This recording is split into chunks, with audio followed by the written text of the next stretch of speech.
My name is Craig Nichols. And I'm Mark Bentham. I'm Katie Holloway. You're listening to Ordinary. Hello. How are you two? Hello. We're all right, thank you. Yes. Careful observers. Speaks for both of you. Careful observers on the video version of this will see that Katie's in a different location. I am, yeah. I'm in Hawaii. I wish. Hey. I'm in the church office, which feels quite nostalgic to me because I used to work at this little desk. Yeah. Hey. It's a fisheye lens, so although it's nice and clear, it's a little bit bendy at the edges, so it's actually like you're on the edge of space or something. Oh, I wonder what was also different. be quite exotic. Would it? Yeah. Would it be exotic? Well, it bends. It'll be cold, I think. Space. Yeah. My son was really worried about the other day how an astronaut might brush their teeth That's a good in question. space, and I just didn't have a good answer for him. And usually I say something like, well, let's look in the Bible. When he asks it, and most of his questions we can usually find some answer to there, but it doesn't speak on that topic. So It's a fun fact about antimatter. You probably don't care about this, but antimatter is like the opposite. So it's really simple. Normal cells, positive middle, normal molecules, positive middle and negative electrons spinning around, right? And opposite to a donut. Antimatter has positive electrons, negative middle, and Like it's called a donut. antimatter. Yeah, it's called another donut. And they thought for a while that antimatter would go up instead of coming down with gravity, but actually it goes down like everything else does with gravity. So it just made me think about gravity to do with toothpaste. Why it's really interesting from a Christian point of view is that Is in it? theory... I think Katie and I are both thinking, what have we just walked into? I think it's interesting from a Christian point of view because there should be loads and loads of antimatter, but no one knows where it went, because you would need an equal and opposite amount of antimatter created at the time the universe was created with matter. Everything we know is created with matter. You have to work very hard to create antimatter. And it's a mystery. So there's another one of those billion mysteries to do with actually how did the universe start. So is there antimatter or is there not?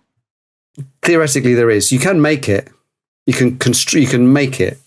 With PVA glue and a pair of scissors? That sort of thing. The physics equivalent of PVA glue and a pair of scissors. Oh. And then once you made it, you can sort of do stuff with it.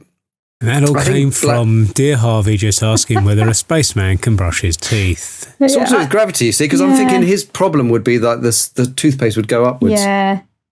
Mm. I really want to find it interesting what you're saying. Yeah. I feel like I just don't know enough. I'll do some Googling. You can say the next thing next week, the same thing next week, and I'll do find some it Googling on fascinating. antimatter. Antimatter and creation is quite an interesting topic if you're interested in that sort of thing. Yeah. Okay. Yeah, I feel like I've only got like capacity to have so many interests. But, That qualifies as banter, by the way, for our listeners. So that is should the we banter tick that over. off now and just go into the episode? The listeners are going, please. Please start, and then they'll find out the topic and be like, oh no, don't. Today we're talking about anxiety, which ironically I've been avoiding doing this as a topic for probably since we started because I was anxious about it. It's just such a big topic, isn't it? And I feel like in a half an hour, 40-minute podcast, you can't really do it justice. But we did touch a bit on mental health generally last semester, I wanted to say, what last season. As you're using the word, Katie, how are you using the word? Well, I don't know. How would you like me to use it? Well, I slightly feel like I'm in a staff meeting right now, sitting in this office, and you're going to give me a task to do. I've just given you one. Define anxiety Define or what anxious. I mean. I don't know. I guess. I mean, I was thinking about it. I was thinking, I feel like it's probably a spectrum, and we're all on it from somewhere. Like, oh, what if I spill tomato sauce down my white top? To, I can't leave the house because I'm crippled with anxiety. So I feel like, do you think that's a fair thing to say, that it's kind of covers all of that? I think that's true. But I suppose drilling down a bit further, the thing you're feeling, whether it's minor, like, will I catch the train, will I spill something, through to major, I can't go out. It's a feeling in anticipation of something which may end badly, isn't it? Anxiety. It's a feeling. It's not in the category of fact. Yeah. It's not in the category of. No, it can be a fact. It is a feeling, absolutely, but based on fact. So yeah, sorry, I didn't mean it wasn't based on facts. It was more. It's not in the category of. Fact is probably not the right word. It's not in the same category as belief. Although it may be the things we believe that affect it. What's it not in the same category? I feel like we're in antimatter again.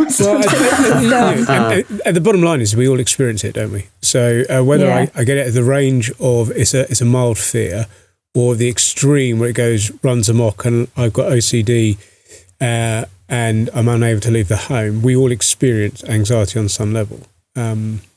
Is it synonymous with worry, or is that a different thing? Yeah, that's part of it. I was kind of using the terms interchangeably. Yeah, I think that's how Jesus says, "Do not worry." I think it's the same sense of "do not be anxious." And fear, is that the same, or is that different? It's part of I'm fearful, therefore I'm anxious. And I think the solution is the Lord's words: "Do not be afraid." So I think anxiety is a fear, and it's a fear that runs amok. Is when it goes to kind of OCD, those kind of that's the extreme, or I think it's anxiety disorders. Yeah, I think it's a bit broader than fear, isn't it? Where it gets used, in that it's more of a sort of fixed state than fear is perhaps just a little bit more specific. It can be a state of mind, like the fear of God, but it's often very specific fear in the way we use it in English, and a fear of particular. Anxiety can be a state of mind which may be based on an actual, or it may be just based on everything. The whole thing. You're anxious about the whole of life. Yeah.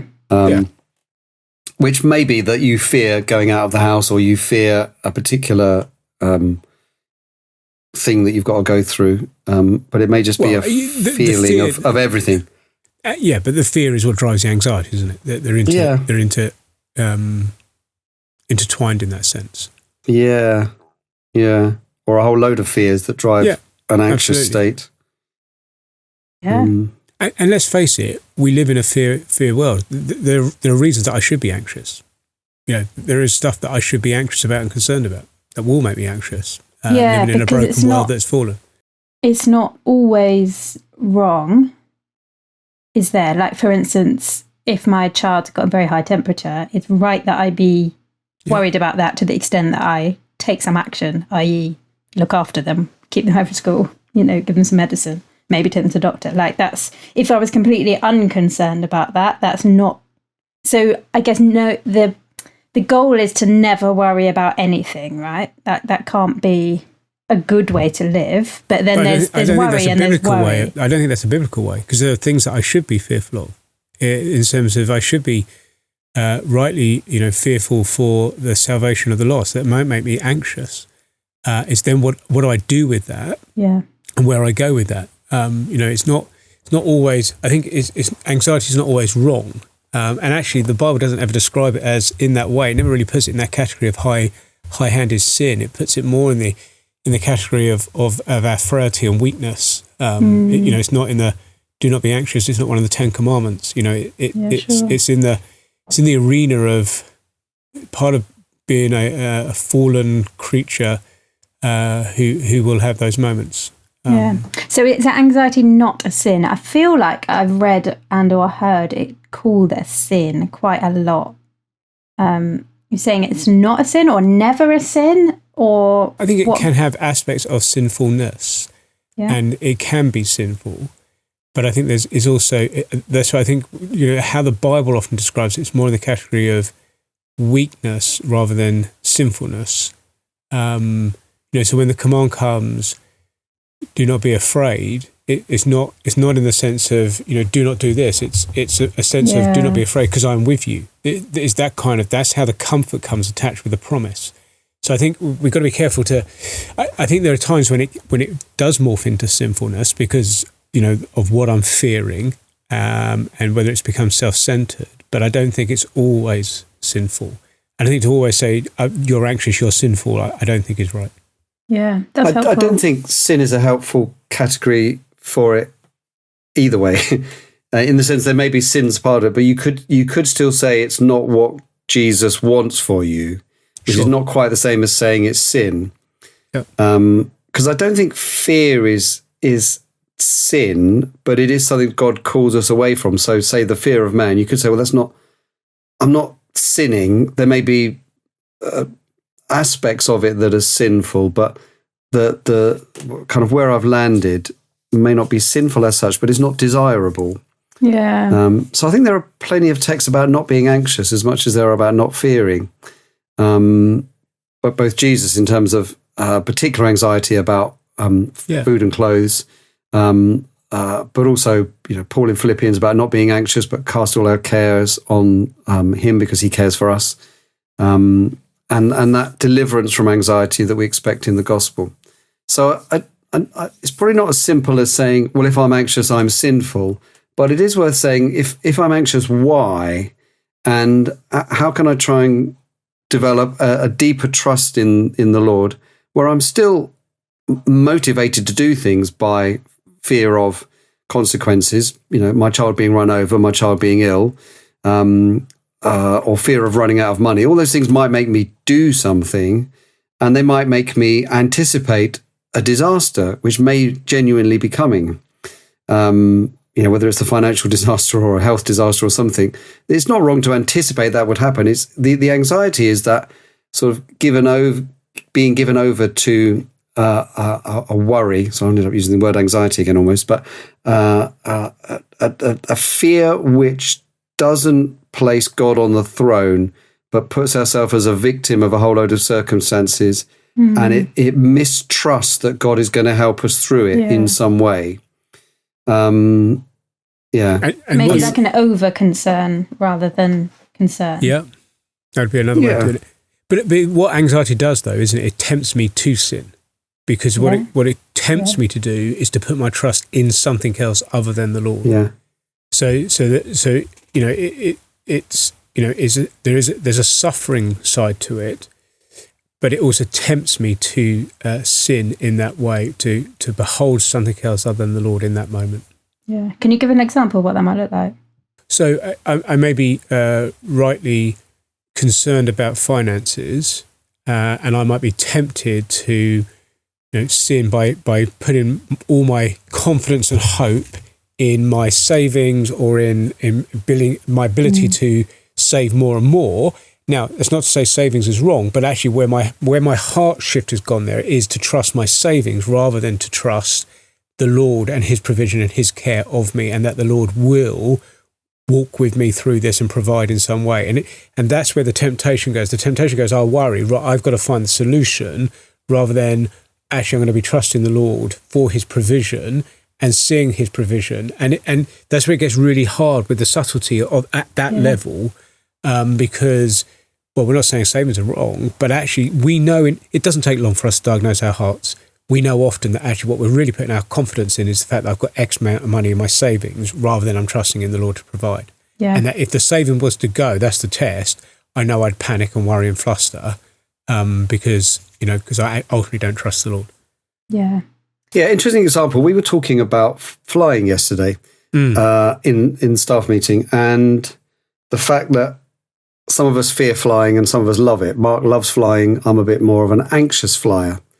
Now, some of it is just character, and so I don't want to sort of beat myself up too much, but I think my fear of flying is that there is an anxiety about, basically dropping out of the sky and crashing, probably, underneath it all.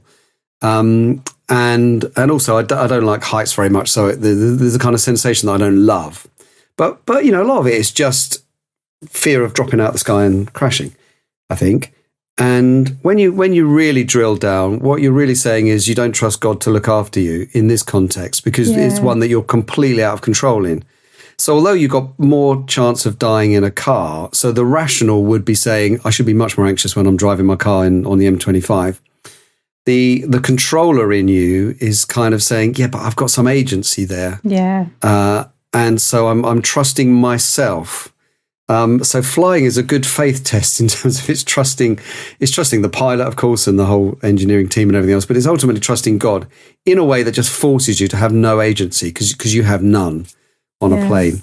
But that's helpful because the converse to that is that I can think, because I'm not anxious in that, I'm more godly.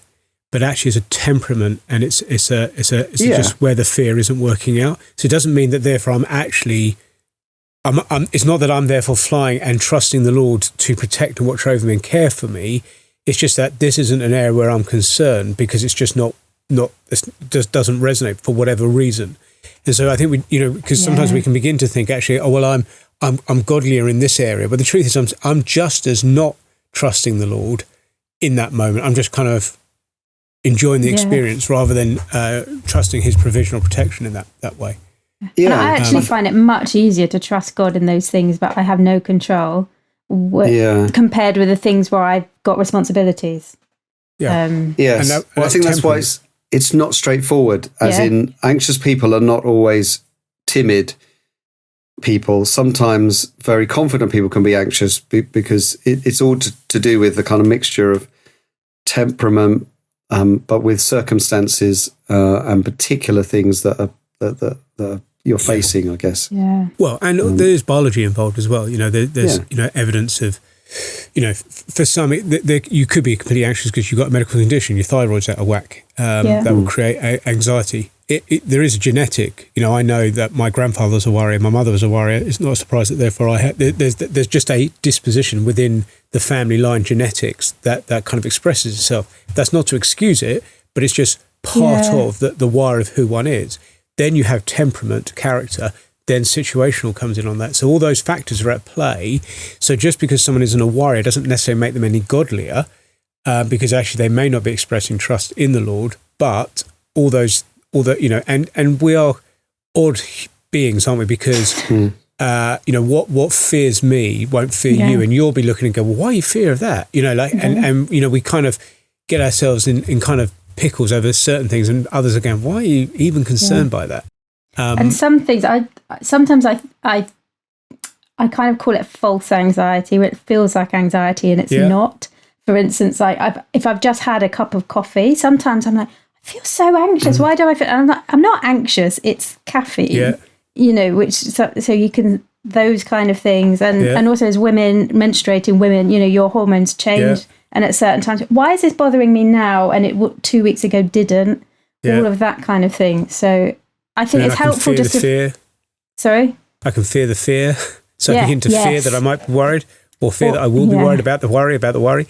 And the worry about the worry, especially, in times of anxiety, you can think, am I always going to be anxious? Am I going to feel like this forever? And then the guilt starts to come in as well. Yeah. So how do we? Maybe that's another topic, but this kind of the feeling guilty about feeling anxious. How do we tackle that? I think if we don't call it a sin as such, it's helpful in terms of not feeling guilt. But I think we should feel conviction and a sense that we want to delve into it. I think there is a difference, by the way, between situational anxiety, which may demonstrate certain weaknesses in us, like me with the flying or me with certain other things, and accepting all that Mark said about, it's different for different people and temperaments, but that's more in the moment. I think there's also kind of a structural anxiety that people go through for, the whole of their lives or periods of their life, which I think is different. I don't say I suffer with anxiety, although I may be anxious about certain things. So my anxious about certain things still needs getting to the root of, but it's not quite the same as a perpetual. And we know people who would suffer every day with anxiety. They're worrying about global catastrophe. They're worried about personal illness. They're worried about money. They're worried about how they come across to other people. So that I know people that worry about all those things, both on a sort of international scale, along with on a very personal scale, and they're constantly worrying about all those things, and it's eating away at them all the time. That's not situational so much as, I don't know what you'd call it. Mark might have a definition. Chronic. Global or Well, that would be yeah. that would be someone who is suffering and anxiety, but behind that you would begin to think, actually, okay, what are the heart issues driving that, which might be sinful. So often in the person who is, say for someone like, struggles with OCD, struggled with OCD myself in the past, the generally three kind of causes behind that in the heart, not the only, but generally perfectionism. You're seeking to be perfectionist to it, and you're trying to control it. You're over responsible, so you're trying to take you've got balloons far enough and I have no idea. That's wonderful. That lightened that moment. And the third one is catastrophizer. So you catastrophize everything. A thought comes in, you catastrophize it, or a thought comes in, you're over responsible with it. So you feel that you can solve the international if you do certain things. They're just strands that will be at work that are generating that kind of anxiety and fear. So it's the kind of the heart issues that one's wrestling with that may also be causing those kind of behaviours. That made me anxious. If you're listening on audio only, there were some balloons that just appeared in front of Mark's screen, and we have no idea why. And I have no idea because I didn't click anything or flick anything or do anything. Wow. You're going to be anxious the whole of the rest of this now because you're going to think, is it going to happen again? I know someone actually who's very anxious about balloons, and they get very fearful at going to birthday parties. So just to, this won't be on the couch for long, Mark, but which of those 3 causes of OCD do you think yours was more? So probably I was more driven by the over-responsibility. So I was over-responsible, trying to control every thought, thinking that if I controlled the thoughts, I would be able to be perfect. I would be able to, I'd be morally pure, morally righteous, morally everything. So in the sense, because you're not a perfectionist as such, so I'm not a perfectionist as such, no. And I'm more of I would be taken over responsible in that moment.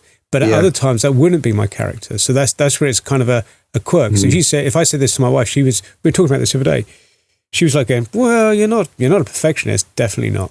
You're not, but you're not always over responsible because you're quite chilled and laid back on lots of stuff. Okay. But in that moment, that would be where it would go. And I do have the tendency to catastrophize. So I will think worst case scenarios at points as well. So how do we, if we notice these things in ourselves and say, oh, my heart is wrong, how do we stop just beating ourselves up for it? Because if you're somebody who's in a period of anxiety, say, a number of weeks where you just feel it every day, how do you not get that, oh, as well as that, I also feel guilty, this is my fault because I'm not believing something about God or I'm idolizing something? I think go first. Yeah, I think in a way it's the same. It's the same as many things where the Word of God, prayer, and God's people are just the only way through it, really. So the Word of God, in terms of reminding ourselves of the promises of God and the power of God, it has to help if we think that God is truly in charge. We may worry about money, but then realize that God has all the money. So we may not like his providence in our financial situation at the moment, but we know that it's not outside of his control.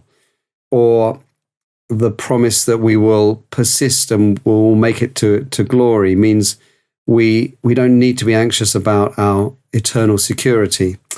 But also, God's people really help us. There was a proverb I've found: anxiety weighs down the heart, but a kind word cheers it up, which of course is true in general, that people can cheer us up from a non-Christian point of view. But given that it's in the Bible, we're thinking of cheering words that are to do with the gospel. So we're anxious, someone speaks a cheering word to our heart, and that cheers us up. They might remind us of one of those promises. They might say they're praying for us. They might just simply sympathize with, yeah, I can understand how that would concern you. It's completely legitimate in a way to be concerned, but I'm praying for you in it. And let's also just rationalize it a bit and talk about, what's actually at stake and how you may be exaggerating it in your thoughts. But also let's trust God. And then prayer. I think you can't really fail when you're praying to have some degree of readjusting your perspective to say God's in charge and I'm not. God's supreme and I'm not. God loves me better than I love him and knows better than I know. You're feeling all that when you're praying, by definition in a way, because you're looking up to God in prayer. So I'm not saying prayer is all about therapy, but it does change our hearts as we pray and helps us with our anxiety, which is why I think don't be anxious about anything but in prayer and supplication. Yeah. That's an old version, but I can't remember the actual modern version that Paul says. So he connects anxiety with prayer. And then, what does cast your cares on him? It means cast our cares in prayer, give our cares to God in prayer. Yeah. Those are a few. Sorry, I think I interrupted you, Mark, when you were about to start. No, it's all good. And sometimes, though, I think, I've prayed about that. And actually, I haven't prayed about it. I've just worried about it in my inner monologue and I've slapped the label prayer on it, and it's not prayer at all. Something to watch for.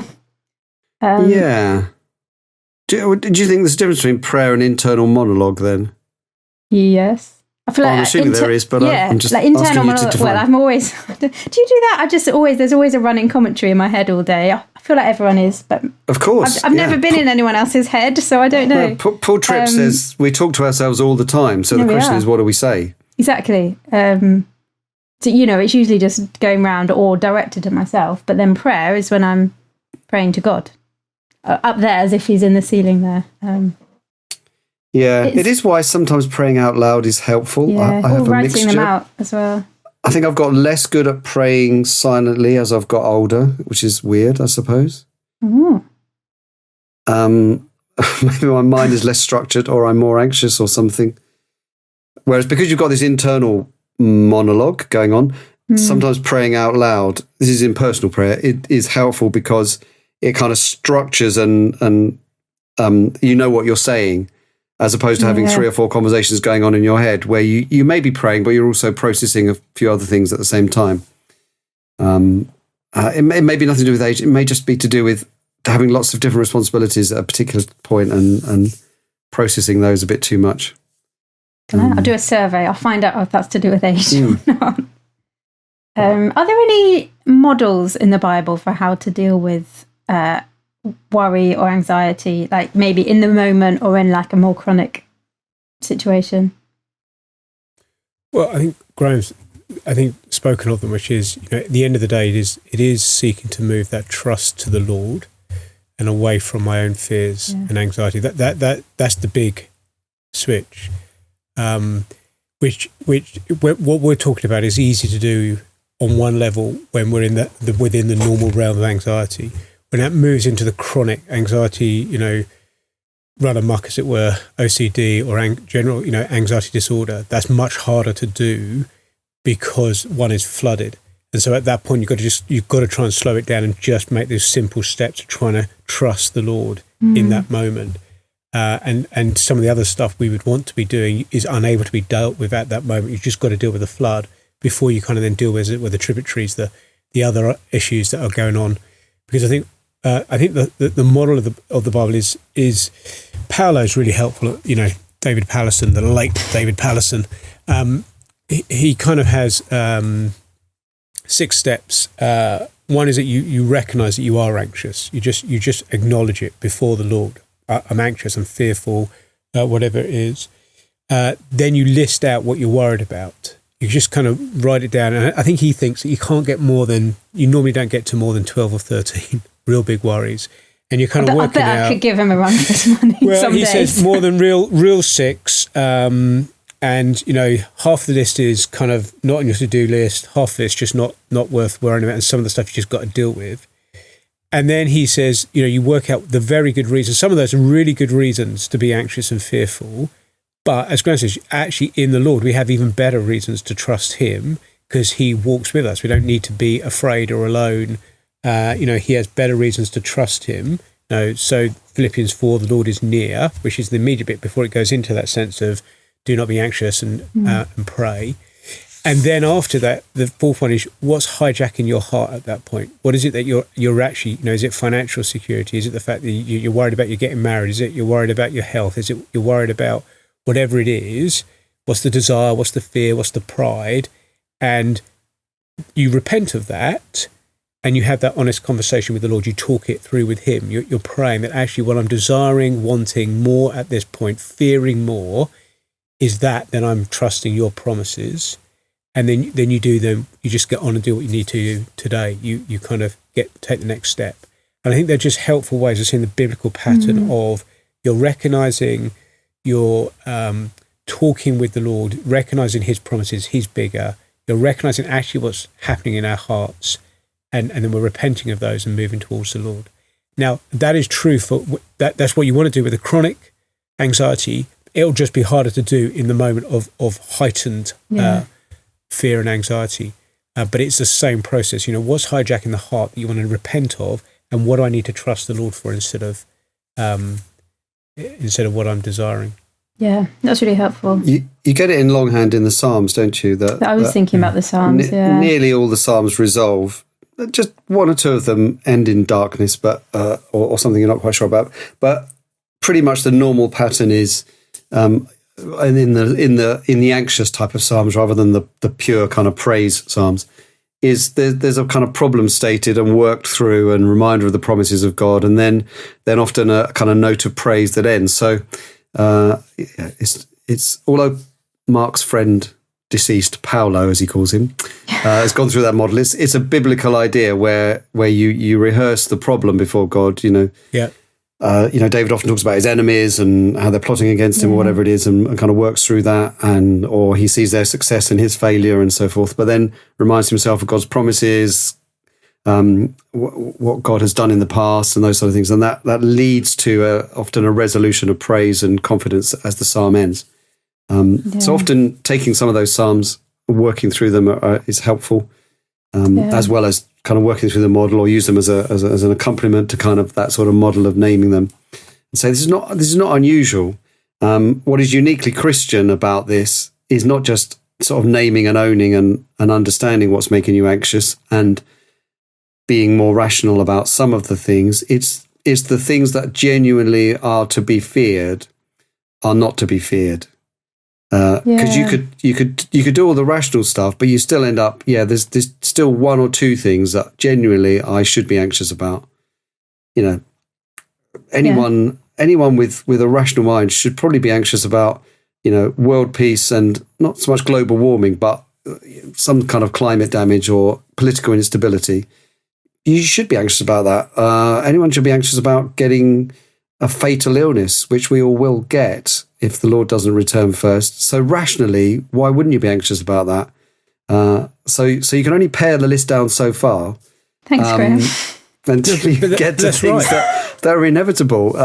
Yes, that's what comes with age, wisdom, But that's the difference, though, isn't it, between the believer and the non-believer? The world says you put a list down, you don't worry about what you can't deal with. The believer says, actually, I can't do anything. I trust the Lord, and I trust that the Lord is near, and I trust that the Lord has got me. So I don't need to worry, because actually I'm trusting the Lord's purposes and the Lord's plans. So even if that means that actually I get a horrendous illness, I'm trusting that the Lord will walk with me in that, and I'm trusting that the Lord will use it for good. Even if that means calling me home, because my eternal destiny is secure in Jesus.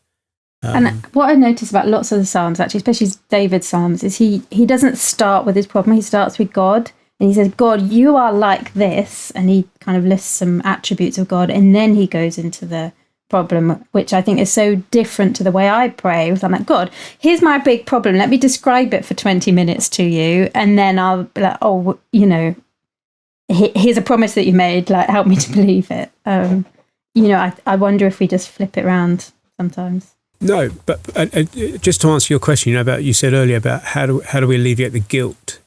Actually, it's to see that actually anxiety, my friend Paolo says this, anxiety is a doorway to deepening of faith. So actually the anxiety leads me to a greater depth of trust in the Lord. It's helping to drive me towards him. So I would say, the years of intent where I really struggled with OCD were actually the years where actually the Lord really deepened. It changed my prayer life. It kind of certainly grew my trust and dependence and hope in the Lord in ways that it had never done prior to that. And I think it is a doorway. So it's not to kind of feel like anxiety is this big issue, that big problem, and I must be a really bad believer because of it. It's actually an opportunity and a doorway to the Lord to expose our hearts to a deepening trust in him. But it's also a doorway to loving others better, because we're all fearful. So I know what others are struggling with. So I can, draw alongside. I can really seek to help. I can be much more empathetic in the way in which I'm alongside them in that. And I think, they're the kind of the doorways that anxiety presents and gives opportunity for that it wouldn't have done if we didn't struggle with anxiety. Yeah. Oh, that's wonderful. I've never heard that before. That's a game changer, isn't it? Rather than anxiety is this big thing I must try and avoid at all costs or I'm terrible, but an opportunity to trust God more. To trust God more and love people better. Yeah. And that's all I'm called to do, isn't it? Love God, love people. So actually, if anxiety allows me to do that, it will ultimately bring greater glory to the Lord, but it will also help me, and it helps me in my weakness. I feel my weakness, but in weakness, his grace is manifest and proven to be stronger. Wonderful. I kind of want to end there because that's wonderful, but I do want to ask, what about medical interventions? Medicine. Is there ever a place for that? If there is, when is that? How do we navigate that? I think it's definitely worth, because I was thinking about, before you ended, just to say, if anyone feels like they're suffering with chronic anxiety and listening to this, that at the very least, talk to another believer about it. Make sure you do have someone you can confide in and share it with as a minimum. I think it's completely reasonable to go to a doctor and be checked out in terms of your kind of medical balance and so on. I think particularly with anxiety, it is something that we can deal with in spiritually, and there sometimes can be medical causes in the way that you've mentioned, Katie, to do with being a woman, but also to do with and time of the month, as you mentioned. But there may be hormonal imbalances and all those things that might need checking out. So I think that all those things are worthwhile. But I think perhaps in slight distinction to some other mental health issues, I think it is definitely one where it is about our working on our hearts and our instincts and our reflexes and what we believe, and really challenging that. I would say that's true of all mental health, but yes, I know. But I suppose there are some where I know you would, and so I was picking my words. I was picking over it very carefully. But I suppose there are forms of extreme depression where at least there's some clinical competence out there that may be absolutely helpful. Therapies. So I'm not saying anxiety is trivial compared to severe depression or schizophrenia or something, but I think that they are more extreme in terms of their output, aren't they? And sometimes need medical intervention. So I think that's what I was trying to skirt around. I think I would say I think medication is entirely appropriate at times. I think though, in the midst of it all, and this is where I think we sometimes we do, if we believe that anxiety is a doorway to deepening faith and a way of loving, then actually medication may be helpful to me, but it can't be the only solution. In other words, it has to be an opportunity to work on my relationship with the Lord. So I think wherever I'm anxious and wherever I am on that degree, we'd want to be encouraging people to be talking with another believer, a biblical counselor, one of the team, one of the pastors, because it is an opportunity to grow in faith. And so, yes, it's painful and there is suffering, but actually in the suffering that there is fruit that will allow that the Lord will use. And that's true of all. And I think sometimes in our culture, we kind of think, well, this is mental health, this is the NHS, this is the church has nothing to say.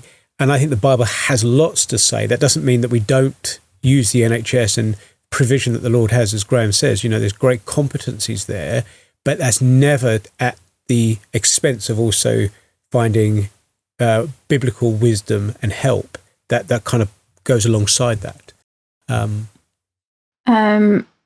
I want to throw something in. I want to say, just quickly before we finish, but it might not be a quick answer. But Mark's looking at the clock.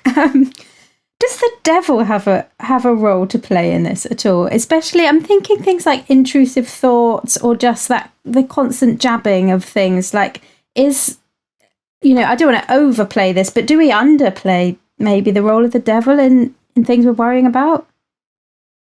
Quite possibly. He must have a role in terms of being a liar and a tempter. That's what I was thinking, like the lies. And an accuser. So those roles definitely play into our mental health, don't they?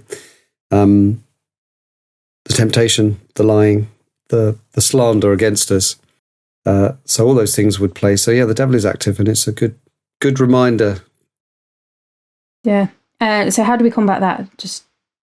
Just resist the devil. Truth from Scripture, I suppose, like Jesus did.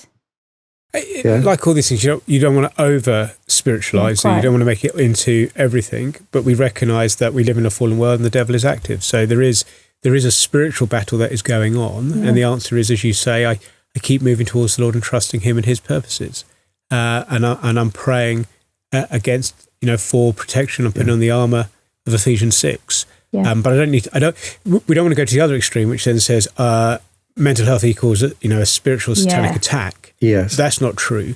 The Satan is at work in just the way that I struggle with sin every day. In the midst of that anxiety, he's going to put the temptation to go elsewhere other than the Lord. That's where the lies will come. Intrusive thoughts are, at the end of the day, lies. And so they're kind of in his realm, but is he firing every thought, or is it just part of, he's certainly stirring it, and he's, drawing me away from the answer in Christ rather than, then trying to seek it myself. But I think that would be the battle for believers in everyday life as well. Yeah. Great.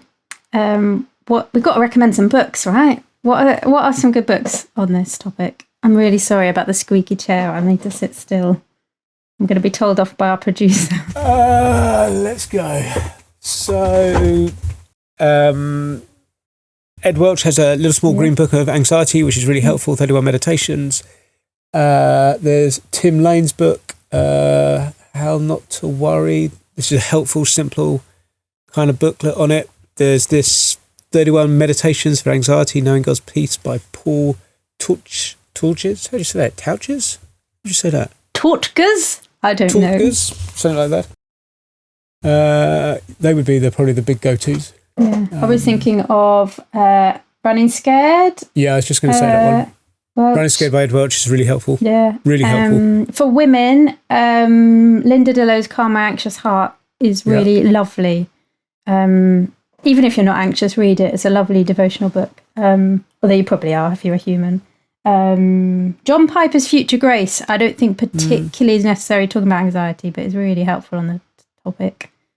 Got some, Graham? The CCF website just has plenty of stuff on anxiety. What was that? CCEF? .org. Great. Any to add, They had a whole conference on anxiety.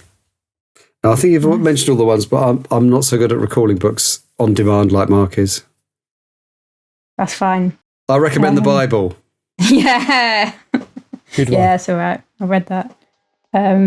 Cool. All right. Well, we'll see you next week when we'll delve into depression. So that'd be fun too. And I will promise to sit still on the squeaky chair. Maybe I'll bring my own chair up next time. We'll see you then.